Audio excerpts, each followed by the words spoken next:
Let's check that. I will put the results on your screen right now as I'm clicking.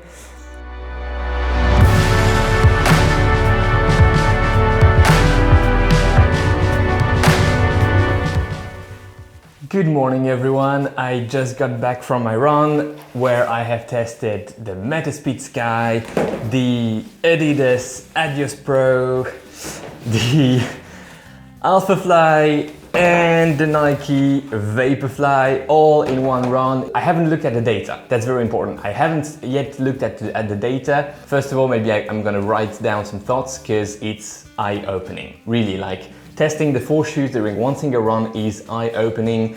I'll catch you guys after my lunch shower and we'll discuss all of this. See you then. And I'm back. Welcome back everyone. As you have seen, I was very excited right after my run and I had to give you a few words, but welcome back on the channel. My name is Alex and I'm very happy to have you today with me for the first ever carbon shoe plated battle, whatever the official name will be. It's the first iteration of this format, of this series that will happen once every 3 months, I think, so quarterly. And every quarter we'll take the new shoes that were released or the shoes that are still relevant in the market for carbon plated shoes. Without no further ado, let's dive in. I just want to quickly mention that all the shoes that are presented in this video were bought by me and no one sent them to me. No one will review the content before I'm publishing it on YouTube. So it's all fresh from me to you without any filter. If I dislike something, I just say it. And I like it this way. All right, so very quickly, the shoes that we have today with us, we have the Asics MetaSpeed Sky, the Nike Vaporfly Next first iteration, the Adidas Adios Pro, and last but not least, the Nike Alphafly Next. All these shoes that I have taken today in one single run and switching the shoes every 10-15 minutes. I sort of warmed up with every shoe and then I ran a few sets at 3 minutes and 35 seconds per kilometer. That's around, I think 5:45, 5:50 minutes per mile. I will put the conversion somewhere here on the screen. Why this pace? Initially I wanted to, test all the paces, 5K, 10K, half marathon, marathon. I didn't have the time for that during my run today. Maybe if you're interested, I can do that in the next comparison between carbon plated shoes and even include slower paces like, long run paces or even recovery paces for people who are taking these shoes on interval sessions. That could be a good idea as well. It's not the case today. There's one pace at which we're comparing the shoes. It's a pace I'm racing at, or at least I'm willing to race at. Not necessarily your pace, but I think most of what I will say today can translate to you. However, we're all different again, and I have a different Footstrike than everyone because we're all different and we all have different Footstrikes. Before going into the data that I have collected during the run, quickly the specs. The lightest of all the shoes is, surprisingly to me, I thought it would have been the Vaporfly, but it's the MetaSpeed Sky, 213 grams in my size, US 11, EU 45. Then comes the Vaporfly, 219. Then comes the Adios Pro at 250, 255. I'll put that on the screen. And then comes the Alphafly at 260 grams. In terms of drops, we have a 5mm drop on the Asics MetaSpeed Sky with a 33, 28 height, 33 in the heel, sorry, and 28 in the forefoot, 5mm drop. Although, like I mentioned in the first impression review of the MetaSpeed Sky, I measured the stack height higher than what Asics claims it is. I measured something like 39, 34, so 5mm drop indeed, but at a higher stack than what Asics claims. On the Vaporfly, we're looking at 40mm in the heel, 32 in the forefoot, so 8mm drop. On the Adios Pro, we're looking at 8.5 millimeters drop. That 0.5 is quite funny. 39 in the heel and 30.5 in the forefoot, so 8.5 millimeters drop. And the Alphafly is 40 in the heel and 36 in the forefoot, so 4 millimeters drop.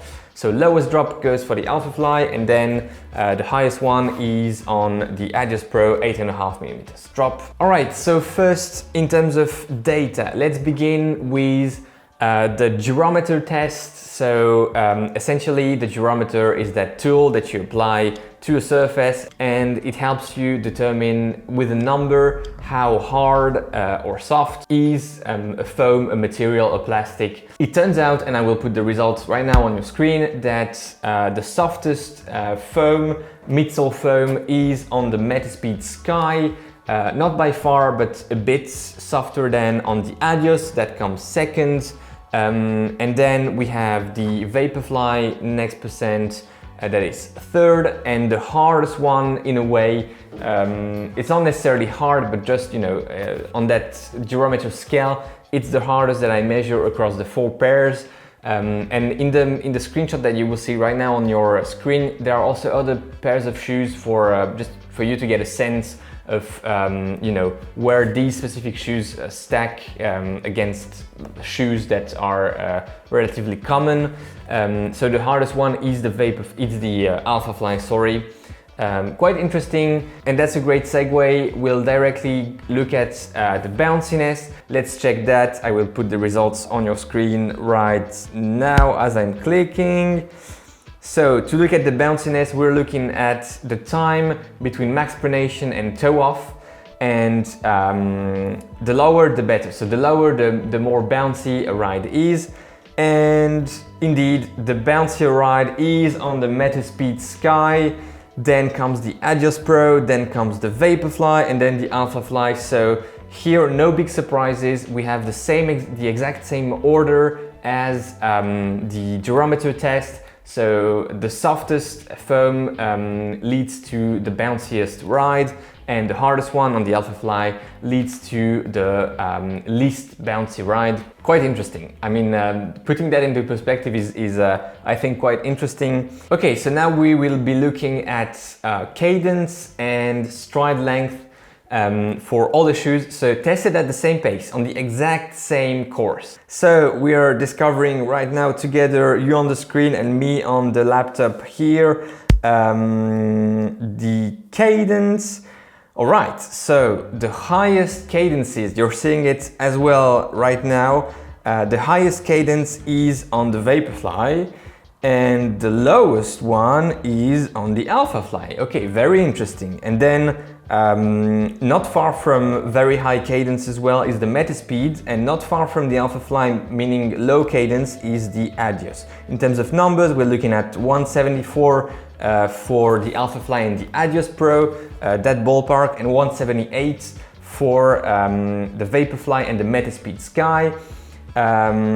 Quite interesting. Okay, I would have assumed that the Alphafly had quite a low cadence, because you have all that cushion and you want to take advantage of it. So that essentially you just want to have big steps, and you just want to sink into that cushion, and it's the case. So that's spot on. However, I wouldn't have necessarily said that I had the highest cadences on these two shoes, 178 steps per minute. Interesting. I mean, no conclusions here, but that's quite interesting. And then stride length will be the exact opposite, because those are necessarily linked. So indeed, looking at your screen right now, you see the results. The biggest, the longest stride length is on the Alphafly, and then the smallest stride length is on the Vaporfly and MetaSpeed, the Adios being in between. Makes sense. All right, then we'll discuss the responsiveness of the shoes, and to do that, we'll look at contact times. It's a proxy. I mean, contact times do not mean necessarily that responsiveness is high or low. It's just a proxy value to get a sense. So contact times, I'm discovering it right now in the same time you are discovering it. So we have the highest contact time is on the Alphafly and the lowest on the MetaSpeed Sky. So, you know, we could say that the least responsive shoe is the Alphafly and the most responsive shoe is the MetaSpeed Sky. Again, it's just a proxy, but quite interesting. We're looking at 207 milliseconds for the Alphafly and somewhere around 193, 194 for the MetaSpeed Sky. Quite a difference there. But interesting. So very, very low contact time on the MetaSpeed Sky. Then comes the Adios and then Vaporfly, Alphafly. A very interesting one now is shock. So shock metrics essentially indicates how hard each step is and how taxing it is for your lower limbs, your muscles, your joints. Essentially, it's a combination of the impact and the braking, and that's resulting in the overall shock that you're applying at each and every footstep during your run. So I'm discovering the results right now at the same time you are. So shock metrics. Oh, interesting. So we have 3 shoes that are pretty much in the same ballpark and one that is quite lower, and that's the Adios Pro.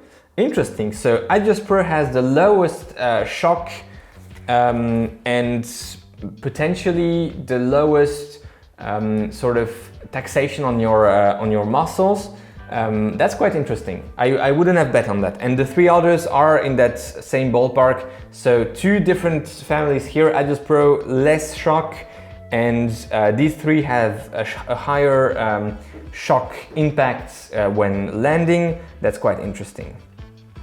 So I was actually editing the video when I figured out some footage I shot yesterday. Didn't have any audio on it. I probably forgot to switch it on back when I switched the batteries. Anyways, we're the day after the footage you just saw and the footage you will see, because I have another part coming up that had audio on it for some reason. But so I was missing 2 things on the footage without audio, and that was Footstrike type. So what is Footstrike type? Essentially, RunScribe has a metric that can indicate where you're landing, if that's a heel strike, a mid-foot strike, or a forefoot strike. And it goes from 0 to 15. So basically 0 to 5 is a heel strike, 5 to 10 is a mid-foot strike, and then everything above 10 is a forefoot strike. And so this way you can look at the shoe prints that I will put right now on your screen, and it can give you a sense of how the shoe rides and how you're landing. But looking at this metric can give you an even better sense of the precise impact points of your foot strike. So we're looking at the foot strike data right now. I'm putting it up on your screen, and so yeah, I discovered the data yesterday on the footage that didn't have any audio, so now I know, less surprise for me. But so we have the 2 shoes with which I am striking the most at the forefoot are the Vaporfly first and then the Adios Pro. Those 2 shoes have the most forefoot strikes for me, and then the 2 shoes that are still striking for me at the forefoot but a bit more towards the midfoot are the Alphafly, which has the most backwards foot strike for me, the most at least towards the midfoot, and the MetaSpeed Sky. Quite interestingly, I am striking more towards the midfoot with the 2 shoes that have the lower drops among the 4 of the comparison, and the 2 that have higher drops in that 8-9 millimeters range. I am striking more towards the forefoot with them.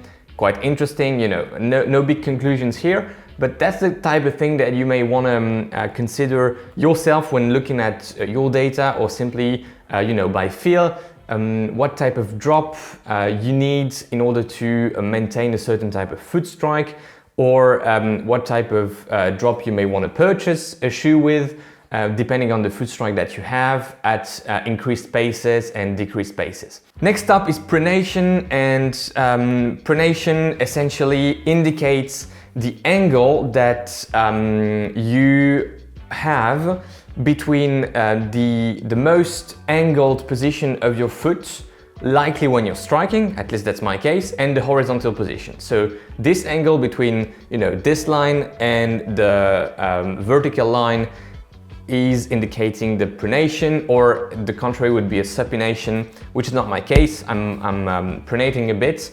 So I'm striking quite laterally at the forefoot, and then I am, you know, my heel drops to have that horizontal layout on the ground of the shoe. So I'm putting it right now on your screen. And as you can see, the shoe with which I'm pronating the most is the Vaporfly Next percent. First iteration, I'm having the highest pronation with this shoe, and then the three others are in that same ballpark, around 30 degrees if I remember well. I don't have the laptop right now in front of me, but 30 degrees of pronation with this shoe, which is quite high, and then 26, 27 for the others. Same here if I remember well, but you have the graph in front of you on the screen now. Pronation isn't bad per se. That's not like, you know, you don't want to necessarily reduce or work on that to have a lower pronation. Each runner has a different type of foot strike. Some are pronating more, some less, some are supinating. But the main idea here is to look at how it goes between shoes. That's what we're doing now, and how it goes over time.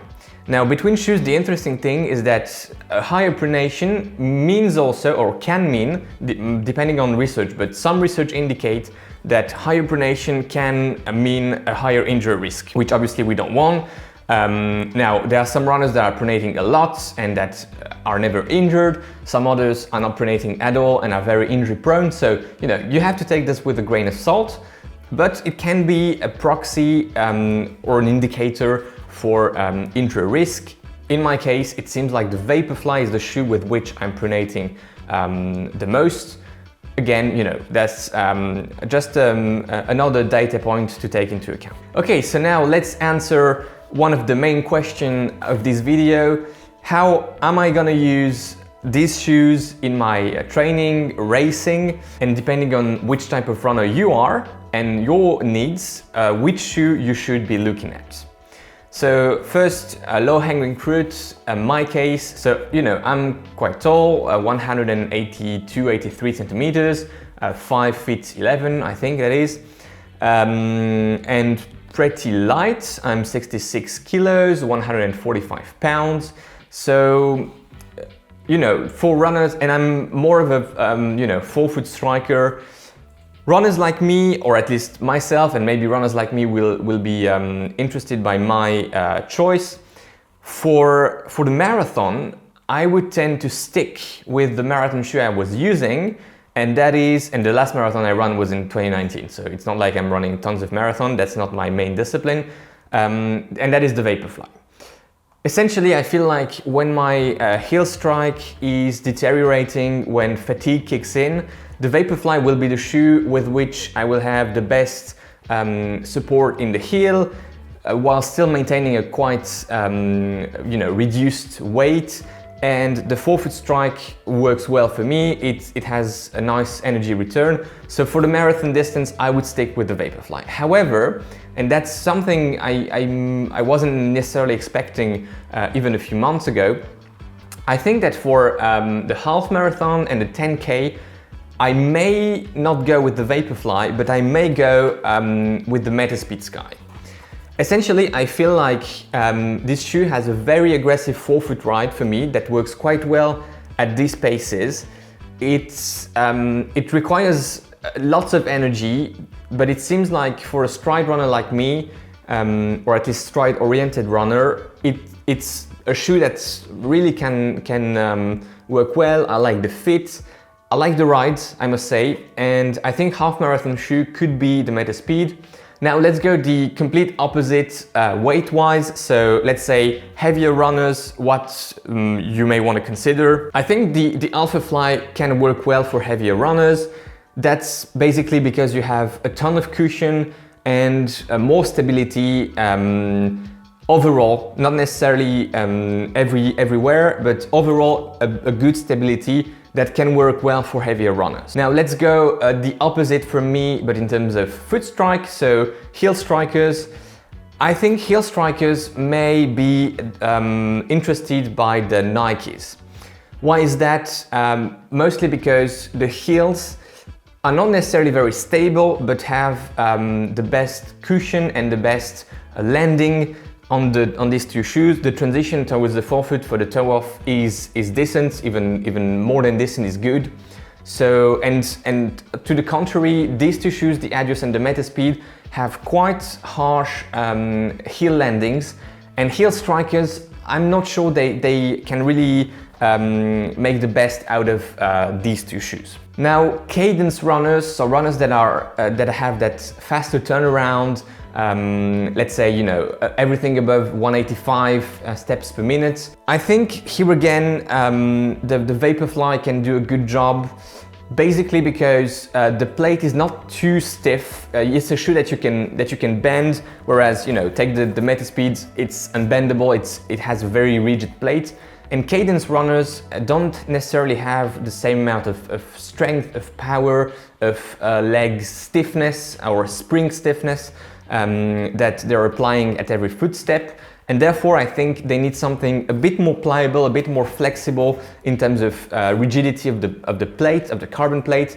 And that's what they will find with the Vaporfly. Same with the Alphafly, in fact, but that then will depend on personal preferences, you know, weight and all that other factors. Now, in terms of distances, I think that here again, you know, the Alphafly and Vaporfly can work very well for pretty much anyone across all distances.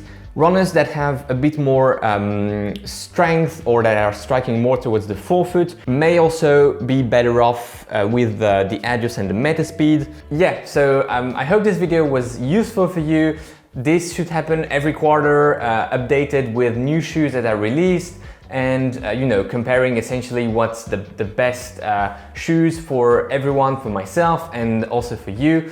Please let me know in the comments if you have any suggestions to improve this format in this series. And also please don't hesitate to subscribe if you're interested to see more content, more shoe reviews and more other things related to endurance sports. In the meantime, have a good run today, a good ride, or whatever you will be doing outside, I hope, in the sun maybe, like today here in Brussels. And most importantly, take care. I'll see you guys in the next one. Bye-bye.